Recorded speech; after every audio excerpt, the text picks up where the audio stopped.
Senhor presidente, senhores deputados e deputadas, eu resolvi dizer aqui algumas palavras acerca dessa questão envolvendo os familiares e os estudantes na Bolívia, também me referindo à questão dos proprietários de terra dos brasileiros que moram na Bolívia. E esse debate acerca da Bolívia que toma conta do nosso plenário.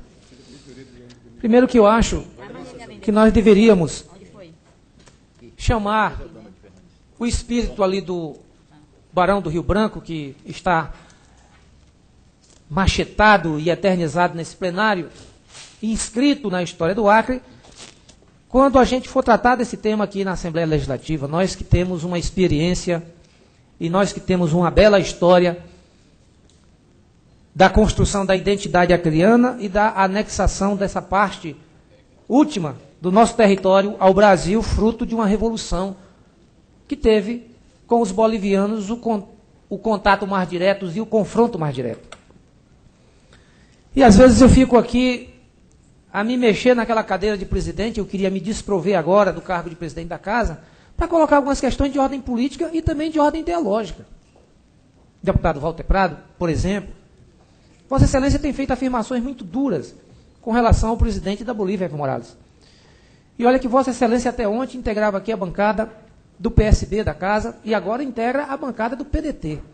Que do ponto de vista político, que do ponto de vista ideológico, tanto Renato Casagrande quanto Miro Teixeira devem estar se remoendo por conta dessas afirmações, já que ideologicamente tanto o PSB quanto o PDT apoiam a presença desse presidente líder indígena do país, como foi dito aqui pelo deputado Delógio, mais pobre da América, explorado, um país que foi espezinhado, um país que foi destruído ao longo do tempo e que resolveu se rebelar, resolveu construir uma nova história. E há um confronto ideológico, um confronto político para apeá-lo do poder naquela Bolívia. Eu não vi aqui um único discurso, um único, quando dos episódios do massacre que aconteceu aqui em Pando,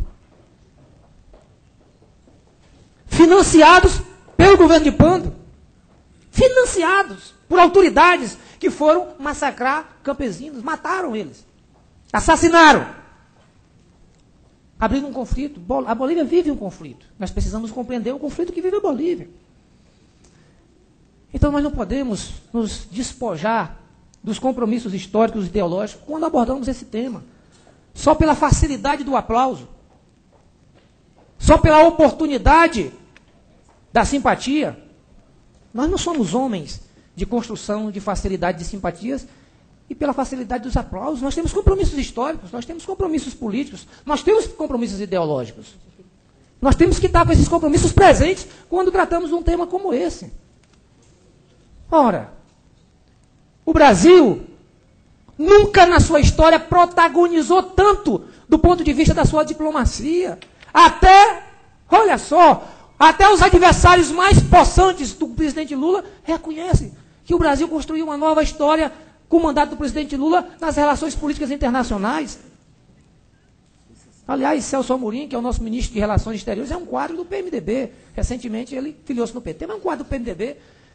Conseguiu diversificar as relações do nosso país e o Brasil só conseguiu sair da crise e a crise não atingir de cheio o Brasil por conta das suas relações políticas internacionais. Nós não temos como ignorar isso.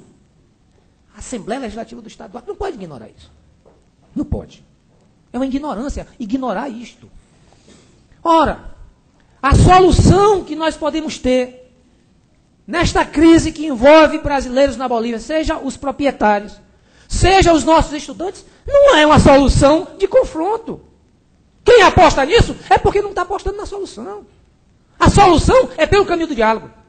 A solução é diplomática. A solução é conversações. A solução é envolvendo a nossa diplomacia brasileira e é envolvendo também as autoridades do Estado. Afirmar que nós não vamos dialogar com autoridades bolivianas. Isso é comportamento de vizinho mal educado. A Bolívia é nosso vizinho. E não vai deixar de ser vizinho do país porque a gente está enzamboado com eles, não. Ali, ó, o Barão do Rio Branco ajudou a desenhar essas linhas divisórias. Vai continuar sendo nosso vizinho. Nós temos a maior fronteira internacional que nós temos é com a Bolívia. É com a Bolívia que nós temos que dialogar. Esta casa vai dialogar com as autoridades bolivianas.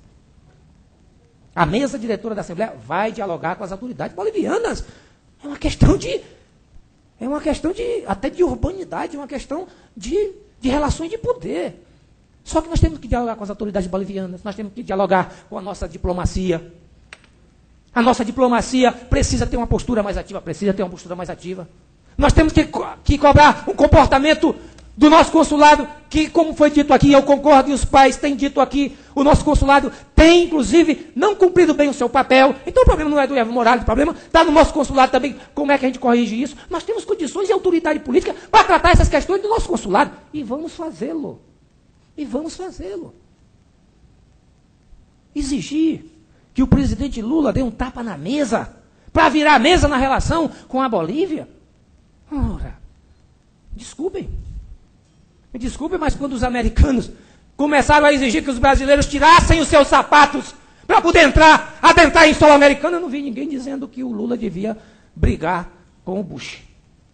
Muito pelo contrário.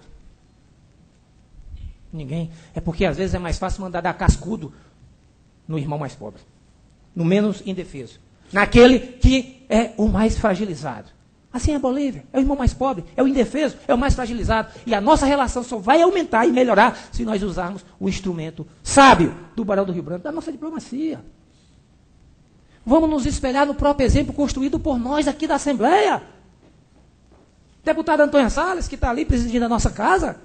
Olha que bela relação nós construímos com o Peru.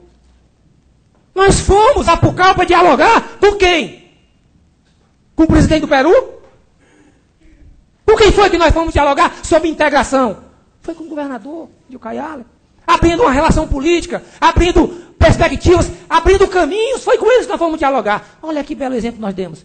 Será que nós não devíamos cobrar de nós mesmos, deputados estaduais e deputadas, a mesma relação, a mesma iniciativa, as mesmas atitudes na relação aqui com o Pando, com o Beni, com sei lá, com nossos irmãos bolivianos? Vamos fazer isso. Vamos construir encontro, vamos fazer o debate, vamos colocar os problemas no debate e vamos encontrando o caminho de solução. É isso que nós devemos fazer.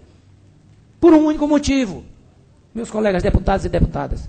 Porque nós vamos continuar sendo vizinhos dos bolivianos. Para toda a vida. Para além da nossa geração. Ora, achar esquisito que tenhamos estudantes lá do outro lado da fronteira, isso é uma falta de visão de integração latino-americana imensa. Vamos sempre ter, aliás, temos pouca, nós temos que torcer para ter mais. Por que não tem mais estudantes? Lá no Peru também. Por que não tem mais lá do lado do Peru? Essa integração. O que é isso? Fronteiras fechadas, sem relação. Por mais universidades que se abram aqui no estado do Acre, não vai dar conta da demanda. E se tiver do outro lado da fronteira, tem que ter essa relação aberta. O que é isso? Nenhum país do mundo está fechado. Aliás, os países que se fecharam estão sendo forçados a se abrirem. Às vezes a gente é neoliberal do ponto de vista da postura política e ideológica e vira conservador quando é na relação internacional. Como é que é isso mesmo? Então nós temos que ter, digamos assim, esses cuidados. E aí, eu me somo aqui a parte das cobranças. Eu vi aqui no discurso do deputado Donald Fernandes uma cobrança de uma firmeza maior do Itamaraty. Concordo com isso. Deputado, o seu tempo está esgotado. Nesse último minuto, deputado Antônio, eu queria dizer isso. Concordo com isso. Eu recebi aqui, durante a sessão, uma ligação do Ministério das Relações Exteriores. Olha só a reunião que nós fizemos aqui. Uma visita que o deputado Fernando Melo teria feito já cedo da manhã e um diplomata ligou dizendo, olha, eu quero saber se vocês vão a Pando para que o nosso consulado possa receber e dialogar sobre o problema. É assim que se faz. Tem caminhos abertos. Uma ligação aqui para o presidente da Assembleia. Concordo de que não existe um ambiente de pânico. Não existe esse ambiente. E nós não vamos contribuir para que ele exista. Mas tem problemas pontuais. Concordo, deputado Luiz Calixto. Acho que a sua fala aqui foi muito correta nesse sentido. Não existe um ambiente de pânico. E nós não vamos aumentar o pânico. Agora, existem os problemas. E nós temos que tratar dos problemas. Portanto, eu queria terminar aqui dizendo o seguinte. Nós vamos ter uma atitude afirmativa com relação a esse problema. Uma atitude afirmativa sem não nos metermos na soberania dos países, porque assim aprendemos com aqueles que construíram a nossa identidade acriana e ajudaram a anexar o Acre ao Brasil. Está ali. Vamos nos espelhar na firmeza do Plácido de Castro e na diplomacia do Barão do Rio Branco.